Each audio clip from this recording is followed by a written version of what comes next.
If you are still enjoying your meal, we want you to continue to do that. We even want to encourage you to go back for more if you would like to do that as well. We are going to get going with our ceremony now, so we have some great class to induct this year. Before we do that, we'd like to, unfortunately, have to kick off our ceremony this year the same way we did last year. Steve Tappa was a St. Ambrose graduate. He covered St. Ambrose athletics for years. He was a broadcasting director at SAU TV and KALA Radio. Later, he's a member of Quad City Sports Media.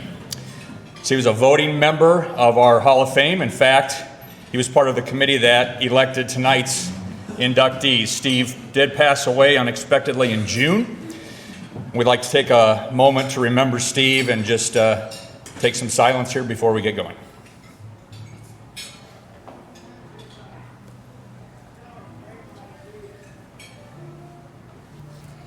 Thank you. 5 years ago, we kind of got the format of the Hall of Fame going, kind of like it is tonight. As you can imagine, we have many nominees each year. We have pages that my SID, Brian Thiessen, puts together. The committee looks and pours through all of them, and we got to figure out a way to compare dancers to tennis players to golfers to football players and try to make that the most objective process as possible. But I want you to understand, if you rise to the top of that group of nominees, you have a pretty significant achievement on your hands. So tonight we get to meet these folks and their representatives as well. To introduce our first nominee, I would like to bring to the lectern Richard Martin.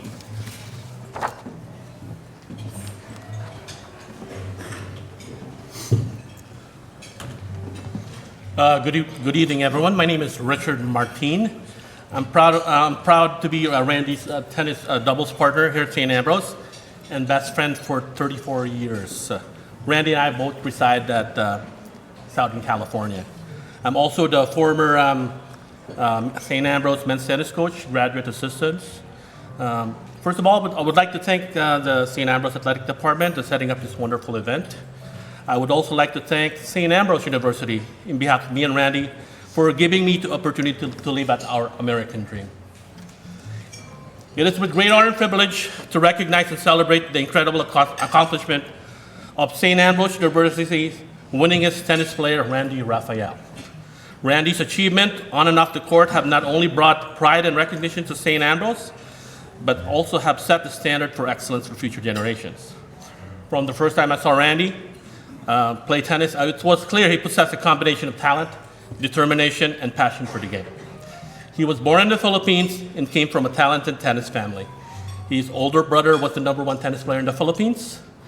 His older sister, brother Rod, and the older sister Sarah, also is the #1 tennis player in the Philippines and female. He also played at Ambrose for 1 year, won the NAIA National Doubles Championship here at Ambrose. Of course, this remarkable tennis career, Randy has achieved a lot of incredible feats.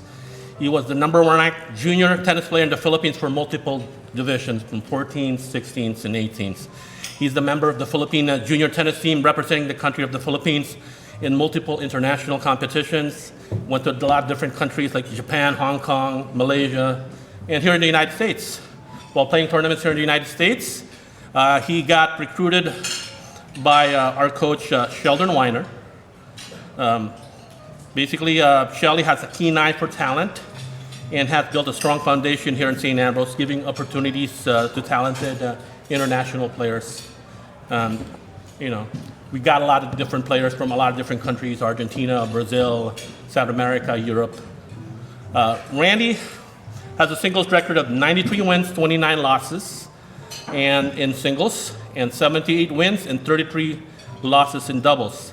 His 171 combined wins making the winningest tennis player in St. Ambrose history, winning against district rivals, top regional schools, and NCAA Division I schools. He's been a lot of top players from Bradley, Western Illinois, Northern Iowa, University of Missouri, University of Hawaii, so those just to name a few. I remember a match, he's playing against a top player from Bradley, rudely yelling on the court, "My grandma hits harder than this guy." Randy just run him around the court, slice and dice him, and beat him in straight sets.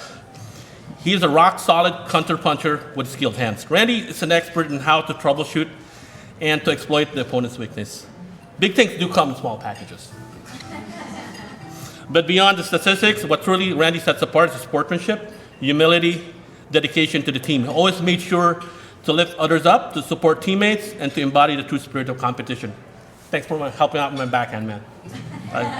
That really helps me a lot. As remarkable as Randy is on the tennis court, he was just impressive off of it, whether through community service promoting tennis, mentoring, and coaching. Randy has also coached the St. Ambrose women's team as a graduate assistant from 1993 to 96, with a top 25 finish at the NAIA National Tournament. He coached dozens of top juniors in the Quad Cities, the Chicagoland area, and Southern California. And those particular students have received top Division I scholarship from Big Ten schools like University of Illinois, Michigan, Notre Dame, Purdue.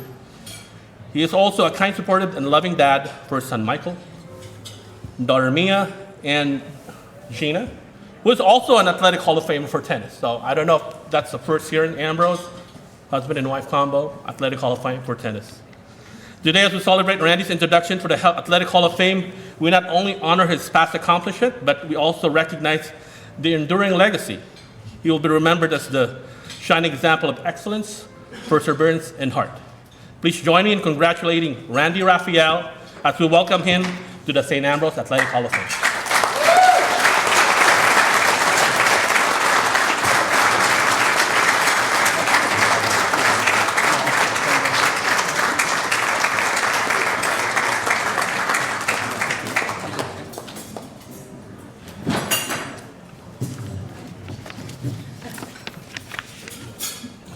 Good evening, everybody. First, I'd like to thank Rich, who was not only my doubles partner and a roommate here at St. Ambrose, but he has been one of my best friends for the past 30 years. In fact, we live 6 miles away in Southern California, and we still get together often to play tennis or family celebration. He actually drove for 20 hours from LA just to come here and introduce me. Thanks, Rich. I really appreciate it. Thank you to my friends and family who's joining me tonight. I also want to thank the St. Ambrose Athletic Hall of Fame Selection Committee for this great honor, and also Mike Holmes. Thank you. I have wonderful memories of my time studying and playing tennis here in Iowa. And St. Ambrose was a start for me achieving the American dream. I have been very lucky. There were so many people who helped me to learn to play tennis and have the tennis career that I had at St. Ambrose. I grew up in the Philippines, and I was the youngest of 9 children. Fortunately, my grandfather was the caretaker of 2 clay courts in the military camp. I learned tennis at a young age and followed my older siblings, especially my brother Rod, who played Davis Cup for the Philippines, and my sister Sarah, who played Junior Grand Slam throughout Europe and Asia. I left home when I was 11 years old and moved to Manila to train with Rod and Sarah, where I moved up the rankings in my home country. When I graduated from high school in Manila, Sarah and I came to the US to play ITF tournaments and to look at colleges. And that's where Bot and I got lucky again. Throughout the 1980s, the tennis coach at St. Ambrose was Sheldon Weiner. We called him Shelly. He recruited foreign players from the Philippines and other countries, which made his teams very competitive. Sarah and I knew of former St. Ambrose Filipino players Oliver Rivera, Ringo Nabarosa, and Ronald Martin. So when it came time for me and Sarah to find school, St. Ambrose seems like a great place. However, it was Sarah who was offered the full scholarship, but she negotiated for both of us to come on a scholarship. And again, I was very lucky. So in January of 1990, Sarah and I boarded a flight to Moline, Illinois, and we started spring semester at St. Ambrose. We had no idea where Iowa was. I never visited St. Ambrose, or the winters were not like California. So neither one of us had coats, boots, sheets, and blankets, pillows, or anything for our dorms, just clothes and our tennis rackets. We got there during Christmas break, so the campus was empty. That's when I met Shelly Weiner, one of the most important people in my life. He was like second father to me. He would run our practices and teach about the game of tennis. But he also taught a lot about life. He would cut articles out of the Quad City Times and bring them to practice to teach us about mental toughness. And there were interesting talks. But in the spring in Iowa, when the weather is cold and it's blowing, it's 40 degrees, I would look at Rich and we'd roll our eyes, wanting the story to end so that we can get warm and practice. Shelly was interesting to talk to. And when I think of my playing days at SCU, he is someone I miss the most. He passed away in 2004, and that was a loss for all of us in St. Ambrose and the Quad City tennis community. We had some dream teams during my 4 years. The men's tennis team were composed of players from not only the Philippines, but Argentina, Croatia, and Brazil. In short, a sympathy sentiment did not exist, as this committee every year faces the difficult choices as to who gets in and who doesn't. Again, an emphasis on you honorees tonight.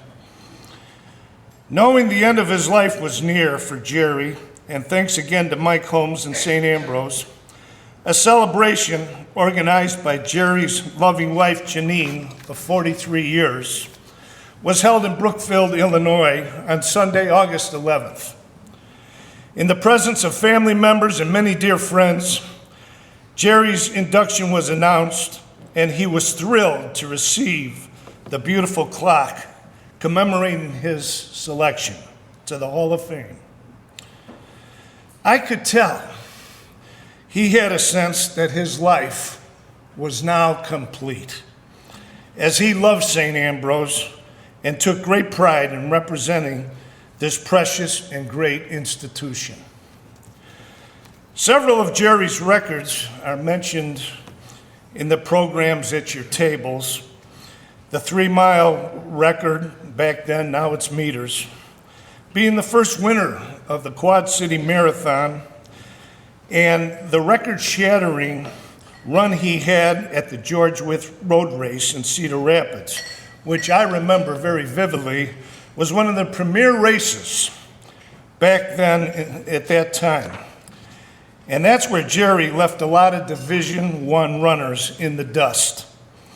I don't know how many races he won in duels and invitationals, but during my freshman year and his senior year, he was always on the award stand. As awesome as his records and accomplishments are, I believe they're exceeded by his leadership qualities and the influence he had on teammates, and especially younger athletes like me, who will always be grateful for the grit and determination he instilled in me and others. He was indeed a true captain. The true measure of any student athlete fortunate enough to wear the colors and compete for St. Ambrose is upon leaving. How do they impact and serve others and contribute to the communities and society they become a part of? Once again, this was an area where Jerry was a champion. Jerry, upon leaving St. Ambrose, was a successful CPA and accountant and the holder of 2 patents on photographic equipment. And as busy as he was, he always found time to be a family man and to contribute to causes that uplifted the common good in serving others in his community of Riverside, Illinois.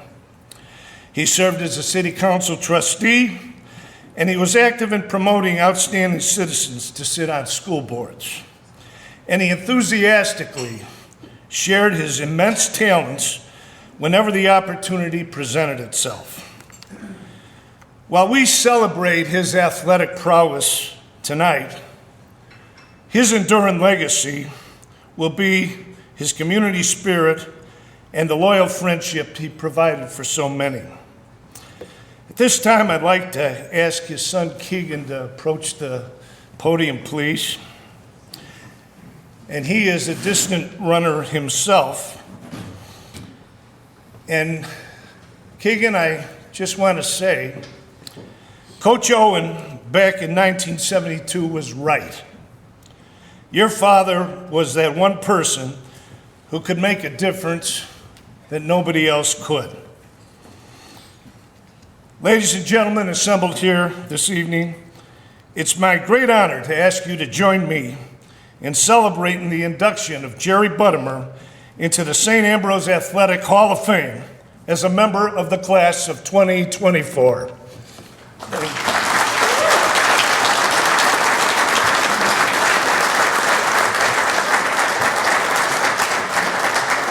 Maybe before Keegan says any words, I've just got one question for him.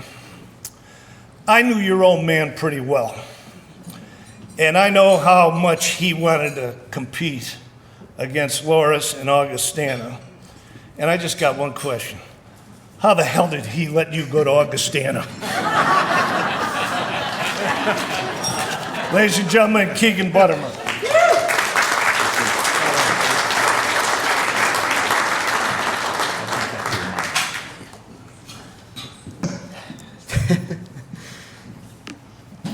First, I want to say thanks to Jim Fitzpatrick for that great introduction and for nominating my dad. It meant a ton to him, and for his classmates and former teammates that are here with us today, and for the university for putting on this event. As he already mentioned, I went to Augustana College and ran there. I actually ran under the same coach, Paul Olson, who was coaching against my dad when he was in college. So that was always, bittersweet for him that I was at Augustana, but it was fun to come back and see him at meets. He was always at every track meet, even though I was running for his rival, filming all of our events for the entire team so we could watch him later. Whenever he was in town, he'd try and go stop by Ambrose or his favorite local locations. When I was in high school, actually looking at colleges, we visited Ambrose, and we had to sneak into when he was in college, the indoor track was a 22 laps to the mile wooden track above a basketball court. The basketball court, I think, was used for the maintenance crew's storage now, but we were able to sneak up there and walk a lap on that track. And then just a few years ago, now that my wife and I are living out here, when St. Ambrose built their new field house, he had to come back and we had to run a lap on the new track. They'd always told him when he was in college that there would be a new indoor track by the time he graduated, so it was a little late, but he got to come back and run on it. Jim really hit on most of what I was going to say, but just one other thing. The clocks they're handing out today, he was saying that if he got inducted, he wanted to give that to his granddaughter, my 15-month-old daughter, Annie. And I think that's just his one last attempt at trying to sway her towards Ambrose instead of Augustana. So thanks again for everything tonight.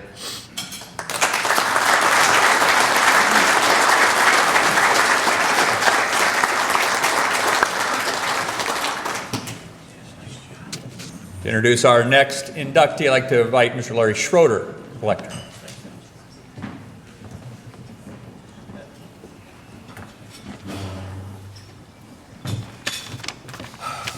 Thank you.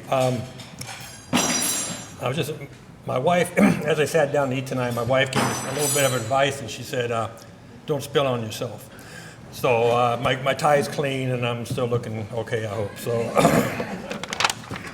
I coached Dex in 4 years of basketball in high school, and then her final 2 years here at St. Ambrose. And where I was an assistant coach. I really came to St. Ambrose to coach, to be honest with you, because of Dex. She was a remarkable player, and one I just felt like you didn't get a chance to coach that often. And basketball wasn't, I would even say, probably her main sport, which really is soccer up there. But she was one of those rare athletes that I just couldn't pass up not to come back here. So. She was a two-sport athlete, obviously, in college, and I don't know if people realize how hard that is. We usually gave her, if she was lucky, she got 24 hours off, and then she was back to work, and I think that's the way she wanted it. She really, I think just that part of that accomplishment, playing two sports in college, is extremely rare and extremely tough to do. And Ashley pulled it off extraordinarily well. I will say this, I'm not knowledgeable in soccer, put it that way. And I don't understand the sport. Sometimes, even though it seems like it's pretty simple, you kick the ball into the goal and you run the other way. But with Dexter, when they were in high school, they wanted me to come to their meets, and I was a little reluctant because, again, it wasn't a sport I played. It wasn't a sport that I was ever around much. But to help me, they gave me a book about this thick, Soccer for Dummies.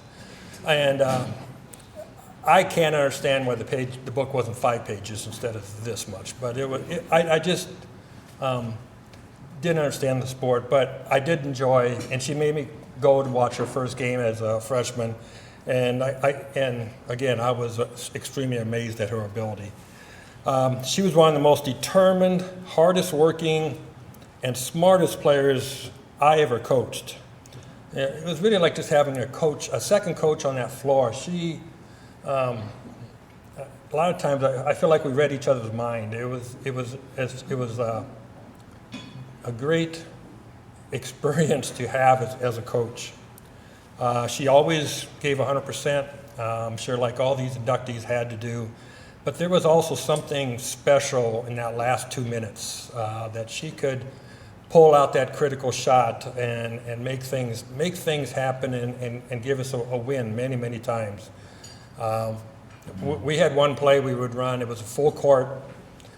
It was usually something for under 10 seconds, and bottom line, we gave the ball to Dex. She dribbled up the court as fast as she could, and she had 3 options, and we used every one of those options and won a game with each one of those options. So it was, again, that happened though, I think, because of her. Dang. Let me see what. Even though my experience is in the basketball realm, I'm sure her soccer coaches would probably say the same thing that I'm saying right now about her work ethic and stuff. So I'm going to just name off some of her records, and it's actually pretty extensive, and I kind of dropped some of them because I didn't want to talk that long. In basketball, again, not her main sport, she is 8th on the St. Ambrose women's basketball for steals and for assists. So she basically take it and then she gave it away. I mean, she was amazing what she could do on that part of the court. Soccer gets a little bit longer. She is second for a game. She's second all time on the list. For assists, she's second all time, and for points, she is second all time. That's for a game. For a season, she. Her name is listed 4 times in the top 20 for St. Ambrose, 4 times in the top 20 and first overall in assist, and 4 times in the top 20 for points.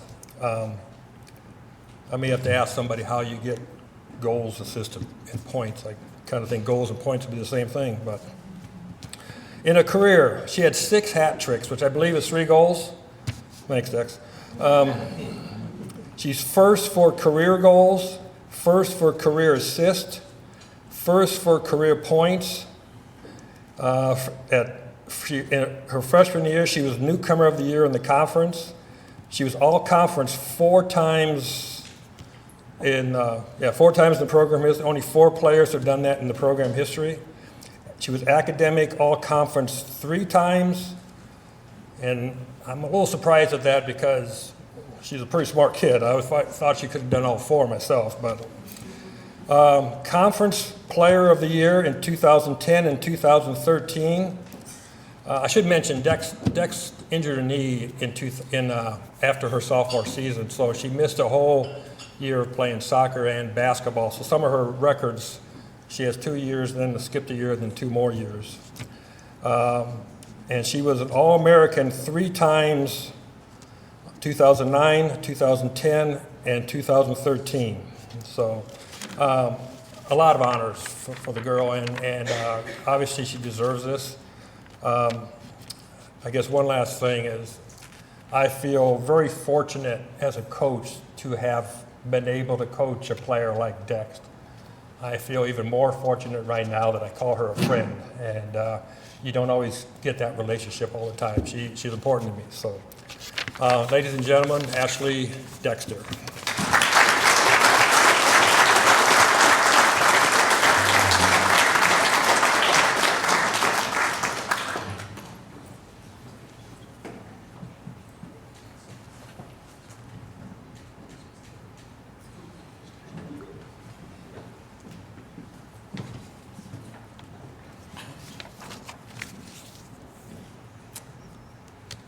Thanks, Coach. For those of you that in this room that know me, know that this is going to be really fun for me to public speak. So, if you put me on a field or on a court, I have no problem talking. I could talk your ear off about sports all day long. I was asked if we could have a ball at my foot or my hand today, and someone clearly dropped the ball on that. Standing here, I'm extremely humbled by this incredible honor, and I have so many people to thank for getting me here. I'm so grateful to my family, coaches, teammates, training staff, the athletic department, and St. Ambrose as a whole. I grew up in Eldridge, just 10 miles north of here. I played soccer and basketball since I was 5 years old. Graduated from North Scott with a scholarship to come here just to play soccer. I left basketball in the wind when I graduated. Little did I know that 2 basketball players were going to track me down in the cafeteria 2 weeks into my freshman year and beg me and plead me nonstop for 2 weeks before they finally convinced me to join the basketball team here as well. I considered playing basketball mostly just so I didn't have to have a postseason. I went from one sport to the other and just continued it for 5 years. It wasn't until my junior year that a serious injury took me out. I tore my ACL and my meniscus 2 games into the soccer season. I can recall just about every detail of how it happened. It plays in my mind almost constant. It's an athlete's worst nightmare. And I was only 2 years shy of just completely avoiding injury. But the training staff here at Ambrose got me back to just where I had started my freshman year. And we finished strong. So thank you so much for the training staff for bracing me up and putting me back together. I would have never thought I would have come out of college with a double major and a master's in business from such an incredible university that allowed me not only this great education, but also to excel on the soccer field and the basketball court. So thank you, Ambrose, for giving me such an opportunity and experience to do both. To my coaches, although I've had several over the last 20 years of my playing career, there's a few of you that I've had the privilege of playing for what seems like a decade. I still to this day hold the utmost respect for them. They've taught me so many things, both on and off the field and court, that I would never be able to put in words, and this ceremony it would be too long if I listed all the things. So Coach and John, just know that you both mean the world to me. You've shaped me into the person that I am today. Your critiques and encouragement pushed me to be the best person that I could be. To the student athletes here at Ambrose, my advice to you is to keep pushing hard. One thing people can't take away from you is your work ethic. Push yourself to the point of being uncomfortable and don't be satisfied. To my family, I owe you the most. The amount of time that everyone had to give up out of their own lives so that I could live out my dream every weekend since I was 5 years old. It didn't matter how far the tournament was, what the weather was like, how much it cost, the tournament cost, or the t-shirt that I came home with every tournament. They were always there. I could never actually count how many games that I've played in my lifetime, but I can easily count on one hand how many games they've missed. I've always had at least one of my favorite people in the stands, someone to make bracelets with while we were bored in the hotel room, to dry my stinky socks on the dashboard of the car while we waited on rain delay, staying up all night with me in Collinsville when I was sick, Doing anything we could think of to make me better, because there was no way I was going home and not playing the next day. I owe the most to all of you for letting me live out my dream for the last 20 years and for allowing me the possibility of standing on the stage. To my wife, thank you for being you. You pushed me out of my comfort zone and when I need it, and do nothing but encourage me to be better and do better. To my 5-year-old Scotty J, I'm so excited to be standing on the sidelines these next few years, hopefully decades. Watching something that was so fun and rewarding for me is something that you also find joy in. I appreciate all of you as coming tonight, and I truly am so honored and humbled to be recognized tonight. So thank you.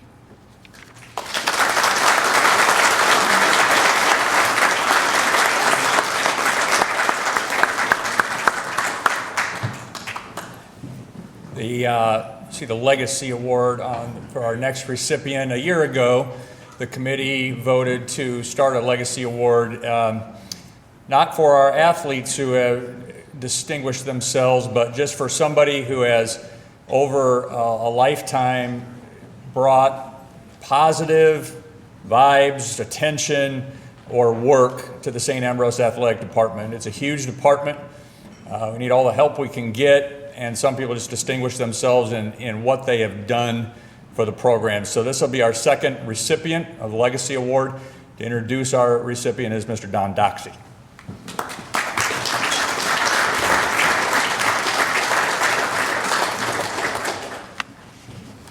Thank you very much, Mike. For those who don't know me, for 38 years I was the sports editor, sports columnist, and sports reporter for the Quad City Times. And for the last 37 of those years, I had the pleasure and privilege and honor to work alongside Steve Batterson. Steve, worked 38 years at the Times himself and covered all sorts of different things, but he really, really enjoyed his time covering St. Ambrose. He did that for about the last, I'm not sure the exact amount, 15 or 20 years that he worked at the Times, and really, really enjoyed the people he worked with here, and just enjoyed the university, the atmosphere here. So when people ask me about Steve, the first thing that comes to mind absolutely is his work ethic. Those of you who knew him knew that he had very high ideals, a great amount of integrity, just one of the most honest, forthcoming people you would ever know. There's only one time when those virtues eluded him. It's when it came time to fill out his time card every week. I was a supervisor for a lot of those years that he worked here, and his grasp of the truth when he filled out his time card was kind of like what you see in political ads these days. There wasn't a lot of truth there.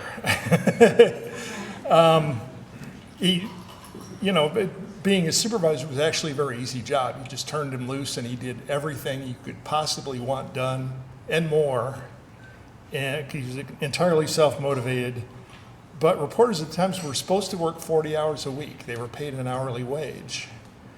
And they didn't want to pay reporters overtime. So Steve would be in the office all day Monday. He'd be in there all day Tuesday, all day Wednesday, all day Thursday. He'd be in there part of the day Friday, then he'd go out and cover a high school football game that night. The next day he'd go cover a college football game somewhere, sometimes here in town with St. Ambrose, but very often in West Lafayette, Indiana, or East Lansing, Michigan. And then on Sunday he'd come in and pick up and do all the things that somebody had neglected to do the day before. Very often that involved writing a story about how the St. Ambrose volleyball team did over the weekend, or typing in results of their cross-country meet. And then, of course, my supervisor would come to me, and we saw Steve did all this stuff. Did he work 40 hours last week? and I'd say, well, what did he put on his time card? And they'd say 40. Well, it must be right, because Steve wouldn't lie about something like that. I know those. If he's covering a football game at West Lafayette, he was going there and back. It was a 15 or 16-hour day, and there's no way he worked. I don't think he ever worked 40 hours in a week. But this, we had those conversations. I'd have to go to him and kind of say, you kind of need to stick to 40 hours. And the next week we'd go through it all over again. And this went on for weeks, months, years, decades. You just couldn't hold him back. He was constantly on the go, constantly doing something. I guess the obvious question is, why would a guy do all that? Why would he do that much work without really being compensated for it? And with Steve, there were really two reasons. For one thing, he just loved what he did. He and I kind of shared that. We both love to watch sports, talk sports, write about sports, and so he just loved doing it. So it's what he did all the time. The other thing is, though, that he cared. He cared about the product that the Quad City Times produced. He wanted us to be the most complete, thorough newspaper we could. He cared about the community that he lived in. He cared about institutions like St. Ambrose and wanted to make sure that they got their due in print. Because he knew if he didn't do it, then probably nobody else was going to do it. It's really a rare thing to find in a person, and Steve brought that to the Times for the 38 years he worked there. He, as many of you know, he passed away in June of 2023 at the age of 61, but and it was a huge loss to the newspaper, and I don't, not to say anything bad about their sports section, but I don't think they've ever recovered because nobody had the work ethic that Steve did. To be honest, his writing wasn't anything really special or fancy. He wasn't really that kind of writer, but everything he wrote was clean, accurate, very professional, very fair. There's nothing remotely controversial, and there was certainly an awful lot of it. He was the first full-time employee I ever hired at the Times. I had gotten there in January of '84, and we had an opening about a year later. And I got all these resumes from people, and they just, none of them looked really good. But I crossed paths with Steve a lot because he was the sports editor of the Daily Iowa newspaper at the University of Iowa. And I'd seen how hard he worked. I think he was probably in his 5th or 6th year of college. He already had his degree, but he was mature beyond his years, and I could see how hard he worked. So we offered him the job, and he accepted and started working there for the Times in March of '85. A lot of people knew him for his coverage of the University of Iowa and the Hawkeyes, but he really did much more than that. He didn't do that really on a full-time basis till about the last 20 years he was there.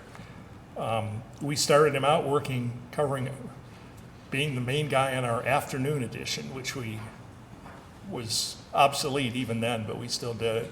But that just involved coming in very early in the morning and kind of tweaking what had been done the night before and getting the afternoon edition out. He also became the first and only beat writer we ever had for the minor league baseball team, the River Bandits. Back then it was the Quad City Cubs. So we put him into that role. He later became the primary beat writer for Illinois high school sports and University of Illinois. And then finally he got involved doing the Hawkeyes. And in those early years, Daryl Bates, who many of you know, are familiar with anyway, was our beat writer for St. Ambrose and the small colleges here in the Quad Cities. Daryl retired in 2007, and we're kind of thinking, how are we going to cover these schools? And Steve just kind of picked up and ran with it. We never said, this is your beat. He grabbed it. He was that way. Anything that he thought wasn't going to get their due or wasn't going to get properly covered, he would step in and catch the things that fell between the cracks. So so that's really how he came to write so much about St. Ambrose. And then he didn't just write about football and basketball either. I mean, he did stories on cross country, and I think you guys had a champion race walker, which I didn't even know existed before that too. But he wrote stories about that person and all sorts of different things. I'm guessing he probably interviewed Ashley at some point along the line too there. He never considered St. Ambrose as a lower priority. he thought it was as important as anything else that we did. So a lot of, I know from the conversations I had with him, I know how he felt about this university and the opinion he had. And I think it speaks to how this university felt about him, that he's not an alum, but he's being inducted into your Hall of Fame. So, yeah, I know that if he was with us, he would be very touched by this honor. A lot of his friends and family are here tonight. His brother, Steve Batterson, is here, and I think we'd like Jeff to come up and accept the award for Steve as a new inductee into the St. Ambrose Hall of Fame.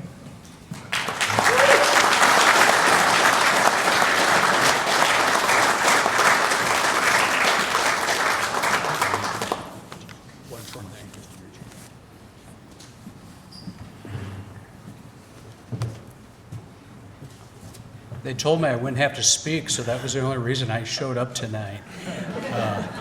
I just want to speak for the family, all the coworkers that Steve had from the times that are here, that being part of the St. Ambrose family meant a lot to him, along with the River Bandits and North Scott and the Hawkeyes and Illinois. Everything that he did was for the story, never about Steve. Nothing was ever too small. He would, as Dawn mentioned, he would go cover an Iowa game, be at the Times Sunday morning after driving home from Minneapolis to score and vote on the polls on Sunday morning by 10:30, and then cover something later in the day here at Ambrose or at the Bandits on that. So everybody that's here tonight, you're here for a reason, and that's for everybody that received an award tonight. And I want to thank you all coming, for both my brother Steve and everybody else that have been honored tonight. So thank you all.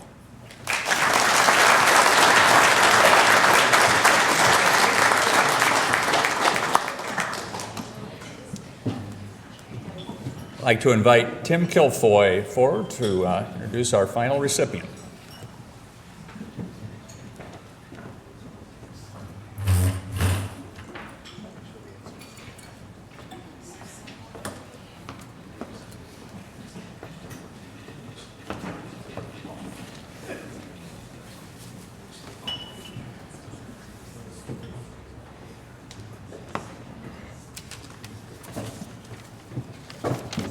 Good evening. My name is Tim Kilfoy, and I'm here today to introduce John Mravinac.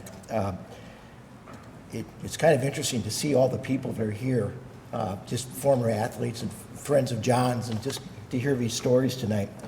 I know I'm the last one.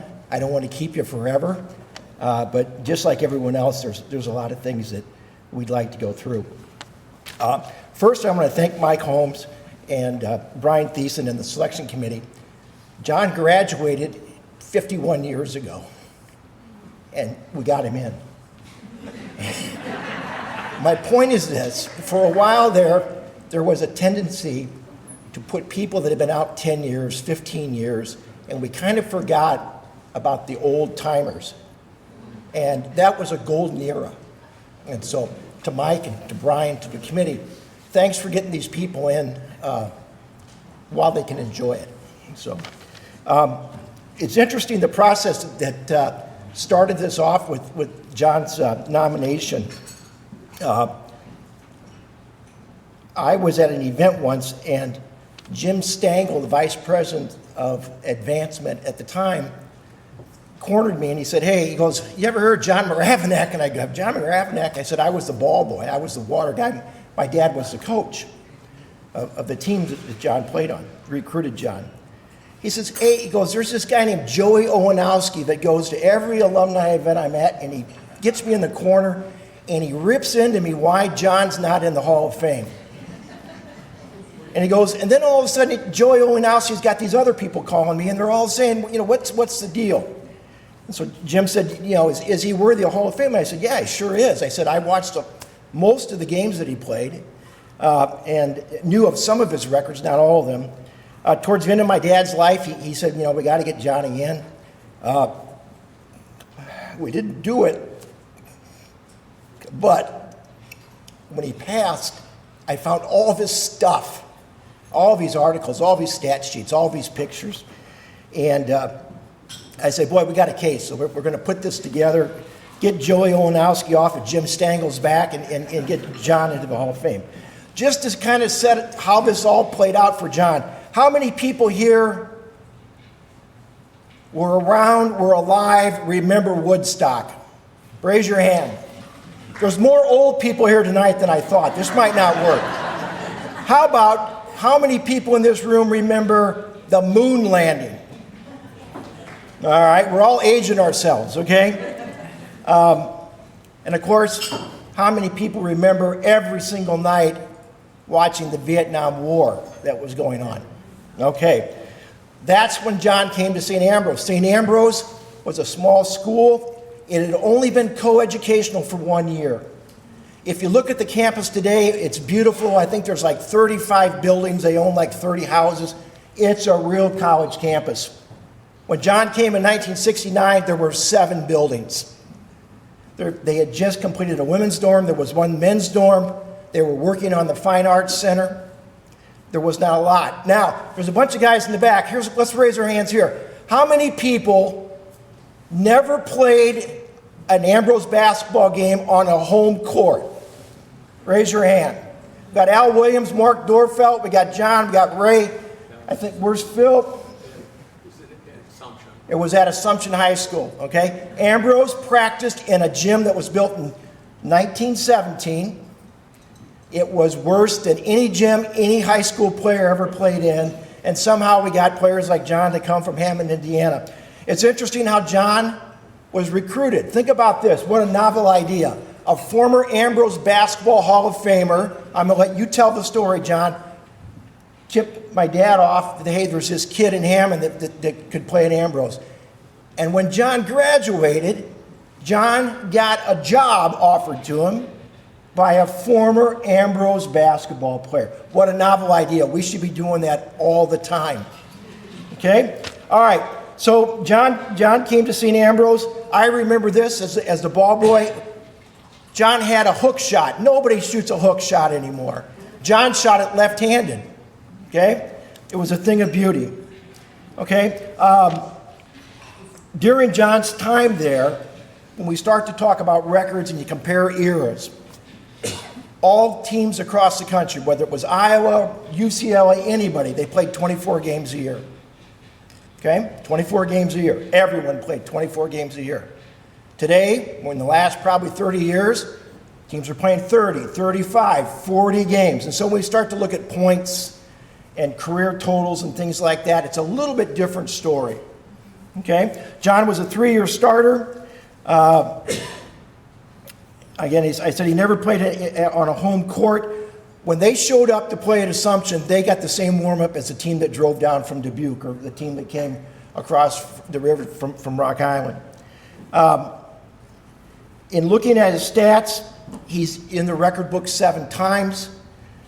He scored 40 points against Upper Iowa in 1972. Real quick story on that. At the time, the assistant coach that worked with my dad was a guy named Ron Bowles. These guys in the back played for him. Ron held the record of 44 points. Okay? They're playing Upper Iowa with 4 minutes to go in the game. Johnny's at 40 points. And Ron Bowles says, hey, Johnny's really tired. We got to get him out. He sat the last 4 minutes of the game. And here's the really scary thing. Ambrose won by 2 points. Okay? John scored 36 points against Southern Illinois, Edwardsville in 1971. He had 2 games where he had 22 rebounds. In 1972, one was against Quincy College, and the other was against McMurray College. He had 21 points and 22 rebounds in that game. That's quite a ball game. John played on a team in 1971-72. They had 6 players, so 5 starters and a backup or reserve that all averaged double figures. Okay? They averaged 96.4 points a game. At one time, through 10 games, they averaged 98. John played on a team, on the teams that he played on, they were run and gun.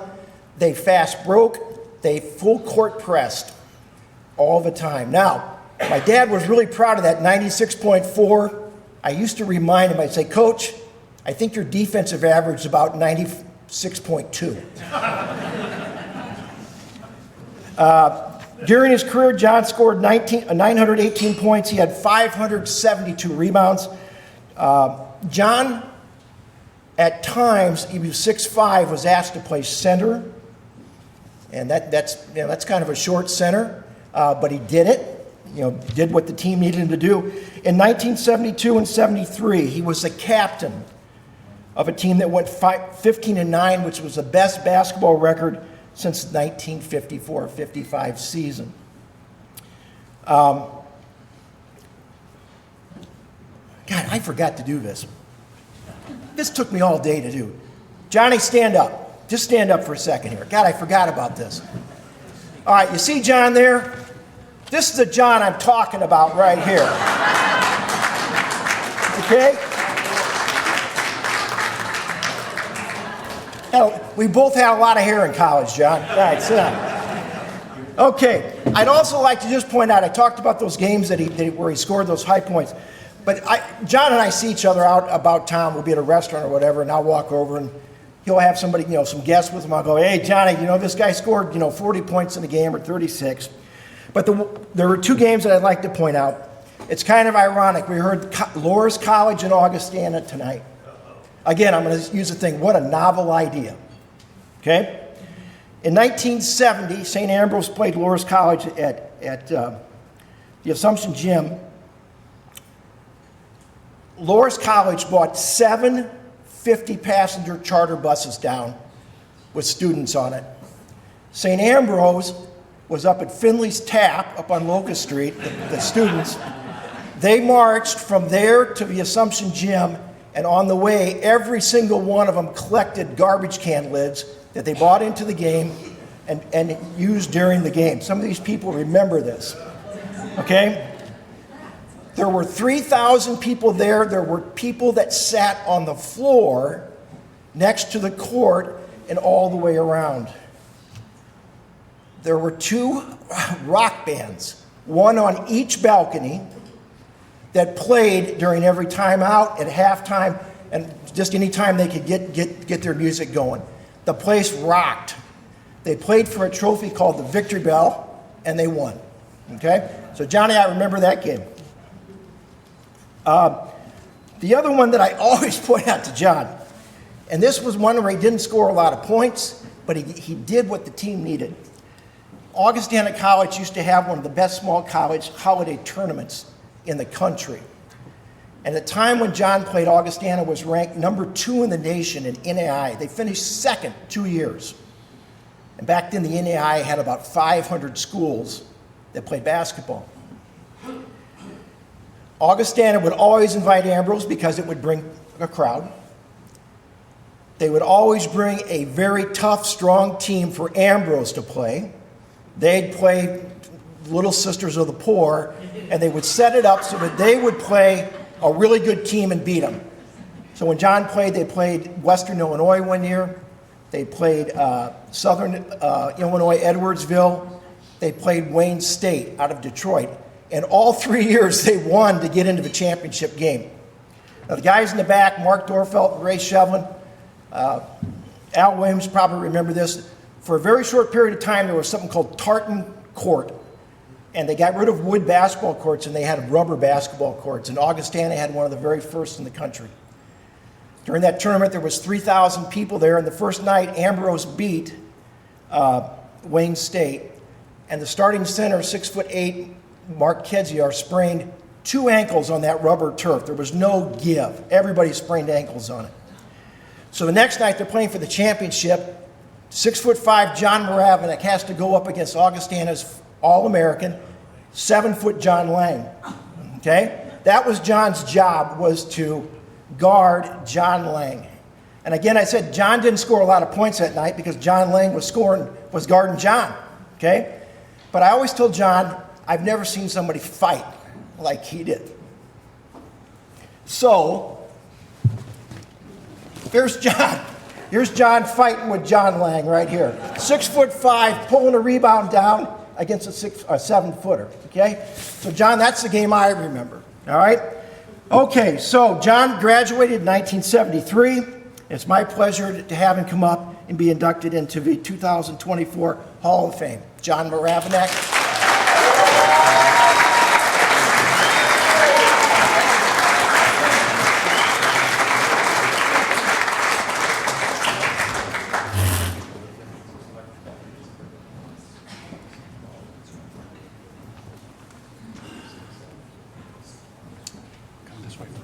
Oh, I'll get a photo.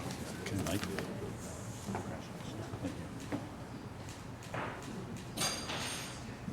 All right, thanks. Wow. I walked into this room tonight, and I thought I was kind of in good shape, and and then Tim comes up with all this old stories. I guess I am. We had some good times back in '73. I'd like to say it's with profound gratitude and pride that I stand here tonight, accepting an incredible honor of being inducted into the St. Ambrose University Basketball Hall of Fame. First and foremost, I would like to extend my deepest thanks to Tim for his kind and generous introduction. You've got a memory that I can't believe. Tim and I, a couple weeks ago, stopped at the Jersey Grill and reminisced about old times. And what turned out to be a 2-hour session, and we planned for an hour, didn't we? But some great times talking about his dad, Leo, and some of the other good players that went to Ambrose. Sid Williams, Mark Kedzier, Bobby Dodonker, all guys that are in the Hall of Fame. My journey in St. Ambrose basketball began back in 1969, a time when it was cool to wear a pair of Chuck Taylor low-cut canvas tennis shoes. The shorts back then were really short. I didn't have bad legs either. But at any rate, and as I remember these times, I owe a lot to the pivotal figures who have influenced my path. Special thanks goes out to a former St. Ambrose Hall of Famer, Willie Maltestanich. Willie officiated some of my high school games at Bishop Noll Institute in Hammond, Indiana. And he saw some potential in me and suggested that Coach Leo Kilfoy offer me a scholarship. That was an opportunity I could never have envisioned. Coach Kilfoy's determination and belief in me were evident when he drove to my little house in East Chicago, Indiana, and explained his passion for St. Ambrose athletics. He graciously offered me a room, board, and tuition scholarship, and I was both overwhelmed and honored. At just 18 years old, from a small steel town, the opportunity to attend St. Ambrose in a far away place called Davenport, Iowa, seemed like a dream come true. Those 4 years playing basketball at St. Ambrose shaped not just my career, but also my character. On this journey, I learned the importance of teamwork, resilience, and dedication. It turned out to be the best decision I could have made in my early years. Every practice, every game, every bond formed with teammates and you guys enriched my life beyond measure. I am grateful to the coaches, my teammates, the mentors I met at St. Ambrose who contributed to my growth as a player and as an individual.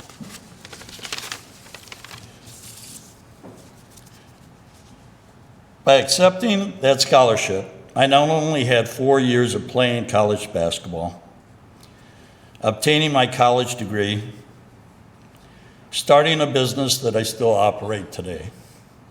By the way, it's www.usedtruckdealer.com. So if anybody wants a semi-truck, call me.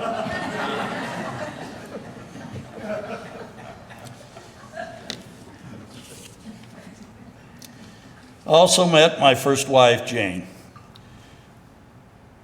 During those years, we had Dawn, Ann, and Emily.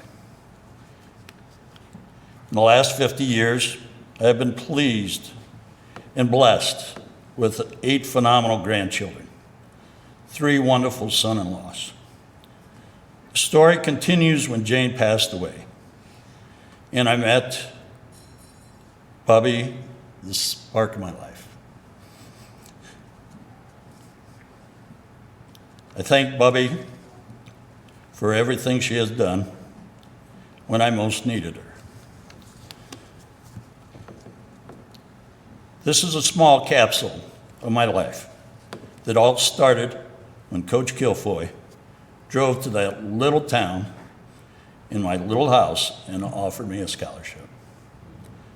To my family and friends, especially my brother and sister Bob and Carol, your unwavering support through the highs and lows have been my backbone, and I cannot thank you enough. This induction is not just about recognizing my achievements. It celebrates every person who played a part in my journey. I am honored to be a part of this community, and I look forward to giving back and inspiring the next generation. Thank you, St. Ambrose University, for the unforgettable experiences and this esteemed recognition. Here's to the incredible journey and unforgettable memories. And to Coach Kilfoy, up in heaven. Even though you can never say my last name, where you came up with Johnny Rondovac, I don't know. Read the sign.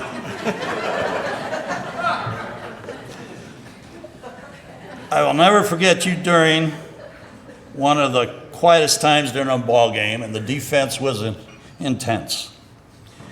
And Leo was on his knee, yelling at me, trying to tell me that the guy's cutting behind me, yelling, "Back door, Johnny, back door." I love you, Coach. And I'm sure you're looking down with that big Irish smile on your face. I would also like to thank my brother and sister-in-laws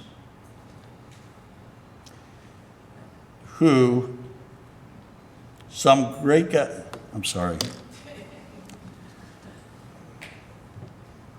and some great guys in that back corner that I met 50 years ago. You guys rock. Thank you all for being here tonight. I look forward to talking with you more this weekend. Have a good weekend and may God bless. Thank you.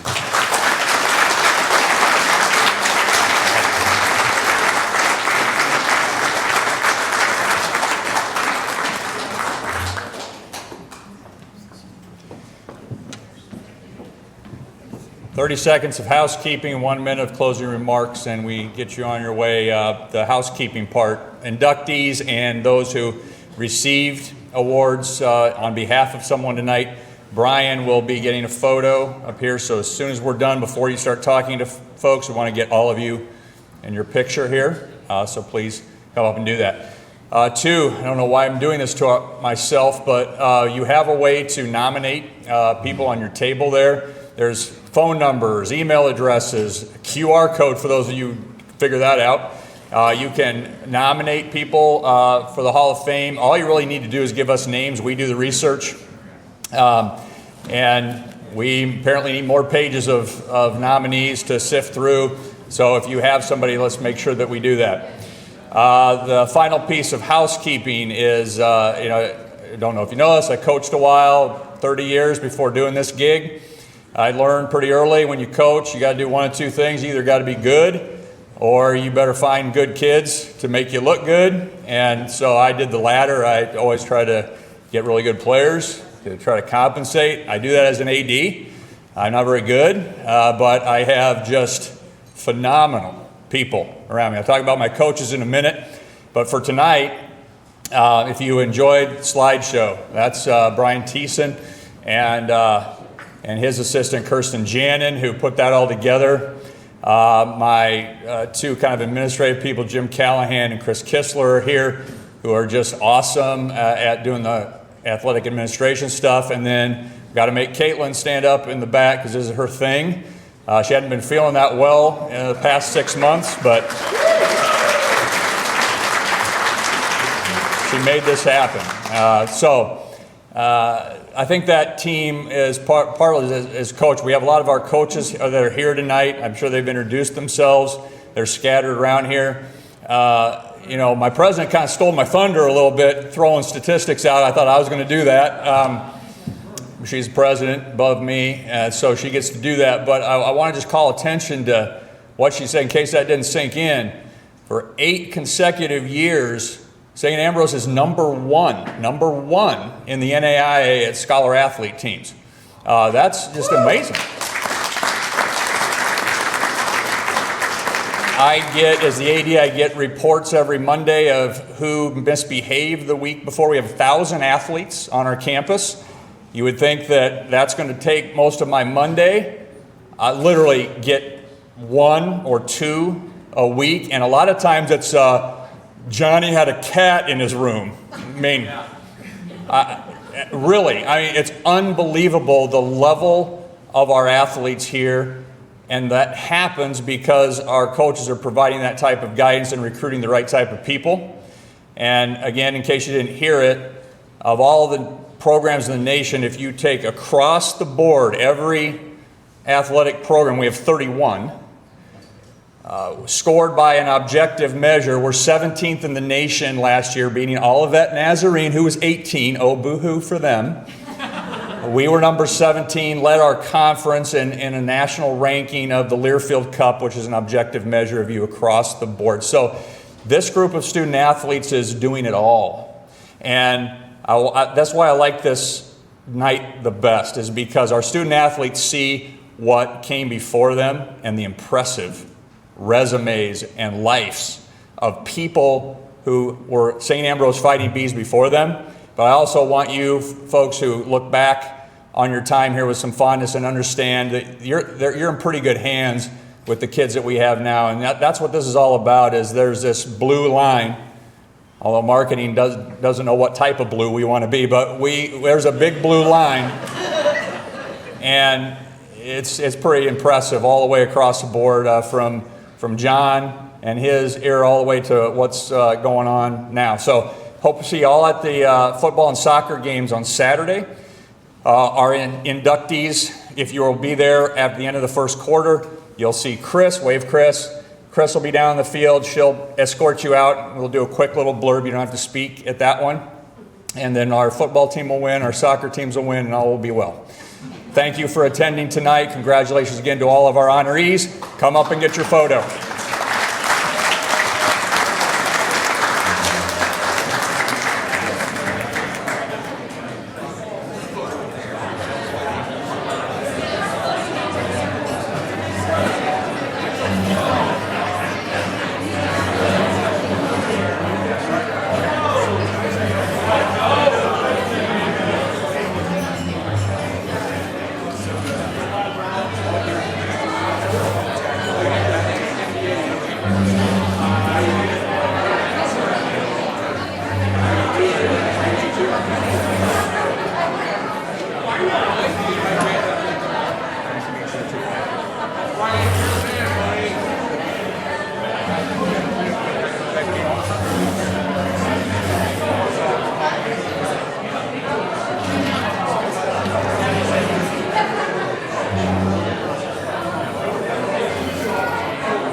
I'll sign later.